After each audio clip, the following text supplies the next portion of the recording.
Assalamualaikum dear students, Allama Iqbal Open University course code 247 Mathematics। जी dear student, हमारे पास वही exercise number 1.4 से पहले की थ्योरी चल रही है और निस्बत का रोज़मर्रा ज़िंदगी में इस्तेमाल, ये हमारा टॉपिक चल रहा है। और पिछले लेक्चर के अंदर हमने पहले एग्जांपल नंबर 1 और एग्जांपल नंबर 2 की थी जो पेज नंबर 15 और 16 पर मौजूद थे। आज हम पेज नंबर 17 और 18 पर जो 3 एग्जांपल्स हैं यानी मिसाल नंबर 3, 4 और 5 उनको सॉल्व करेंगे। तो आइए हम मिसाल नंबर 1 मिसाल नंबर 3 की तरफ जाते हैं। कहते हैं एक ख़ानदान में 6 लड़के हैं, 4 लड़कियाँ हों तो दर्ज झैल में निस्बत मालूम करें। लड़कों और लड़कियों की तादाद में निस्बत, लड़कियों और लड़कों की तादाद में निस्बत। बिल्कुल ही आसान सा सवाल है। लड़कों की तादाद उसने दे दी है कितनी, 6। लड़कियों की तादाद उसने दे दी है कितनी, 4।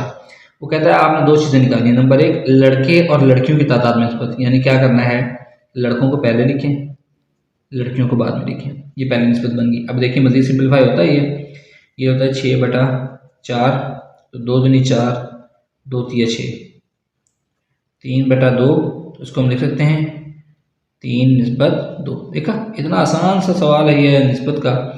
अब दूसरा सवाल है लड़कियों और लड़कों में निस्बत। अब यानी आपने लड़कियों को पहले लिख लेना है। 4 लड़कियां हैं, 6 लड़के, इसको हम लिख सकते हैं 4/6, 2 दूनी 4, 2 तिया 6, तो 2/3, तो इसका आंसर क्या बन गया, 2/3 इसका आंसर आ गया। ठीक हो गया स्टूडेंट।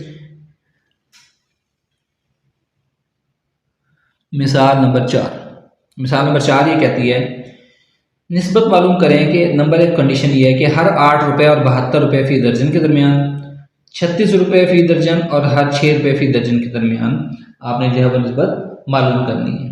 ठीक है, यानी उसने हमारे पास कुछ निस्बतें दे दी हैं कि हर 8 रुपये और 72 रुपये फ़ी दर्जन के दरमियान, और दूसरी है 36 रुपये फ़ी दर्जन और 6 रुपये फ़ी दर्जन के निस्बत के दरमियान। 2 शर्तें हमारे पास मौजूद हैं।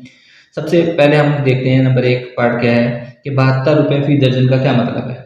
72 रुपये फ़ी दर्जन का ये मतलब है कि 72 रुपये में 12 चीज़ें आ रही हैं, तो 12 एकम 12 और 12 शिक 72।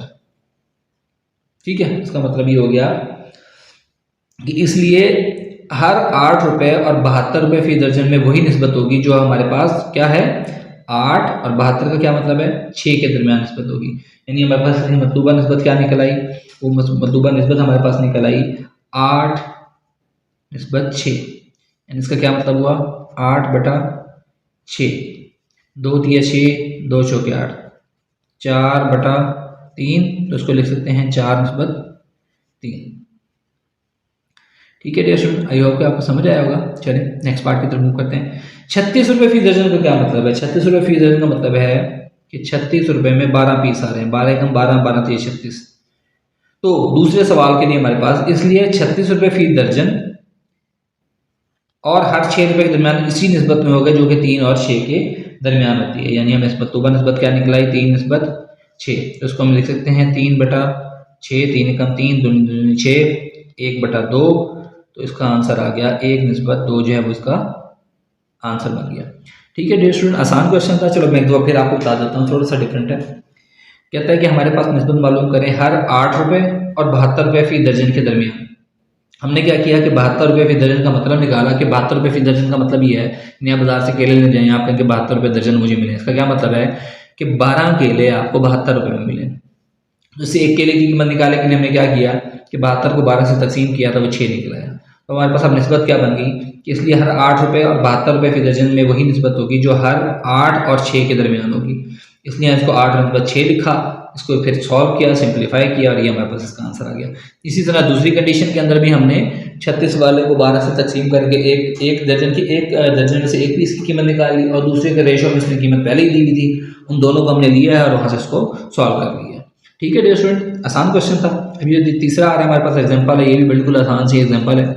मिसाल नंबर 5 हमारे पास कहता है पेज नंबर 18 की कि अगर आपके पास A/B बराबर हो 2/3 के, एक उसने रेशो दे दिया, आपने निस्बत आपको दे दी है कि ये हमारे पास मौजूद है, तो आप 6A और 5B में निस्बत मालूम करें। 6A और 5B में निस्बत मालूम करें। देखिए बिल्कुल आसान से हमारे पास रेशो उसने दिया हुआ है कि A/B बराबर है 2/3 के। ठीक है, यहाँ पर क्वेश्चन 1 है। अब आपने क्या करना है, 6A और 5B की कीमतें मालूम करनी है। 6A और 5B की कीमतें मालूम करनी है, तो आप क्या करेंगे, तो लिखेंगे 6 ए की कीमत क्या है यहाँ पर 2, ये देखें ना कॉरस्पॉन्डेंस कीमतें दोनों आ रही हैं, ए 2 के बराबर है तो बी हमारे पास 3 के बराबर है। हमने 6 और 5 भी निकालना है तो 6 इंटू 2 5 इंटू 3, ठीक हो गया। 6 इंटू 2 का क्या मतलब आ गया हमारे पास 6 दूनी 12 और 5 दिए 15, ठीक हो गया। हमने इसको मज़ीद सिंप्लीफाई करना है, क्या करना है 12 बटा 15 कर देंगे, 3 चौके 12 3 पंजे 15, ये आपके पास क्या बच गया 4 बटा 5, उसको हम लिख सकते हैं निस्बत की शक्ल में 4 निस्बत 5 जो है वो इसका आंसर हो गया है। ठीक है डियर स्टूडेंट, आसान सा क्वेश्चन है बिल्कुल। आई थिंक कि आपको समझ आएगा कि सिर्फ क्या किया है हमने कि ए और ए निस्बत बी की कीमत उसने हमें दी हुई थी, वहाँ से हमने ए और बी की कीमतें निकाल ली हैं, ए और बी की कीमतें निकाल कर इसके अंदर पुटअप की हैं, इसको सिंप्लीफाई करके इसका आंसर निकाल लिया, तो ये हमारा आंसर हो गया है। तो डियर स्टूडेंट, हमारा लेक्चर आज का ख़त्म होता है यहीं पर, और अगर आपको कोई चीज़ समझ ना आई हो आप कमेंट सेक्शन में मुझसे पूछ सकते हैं। अल्लाह हाफ़िज़।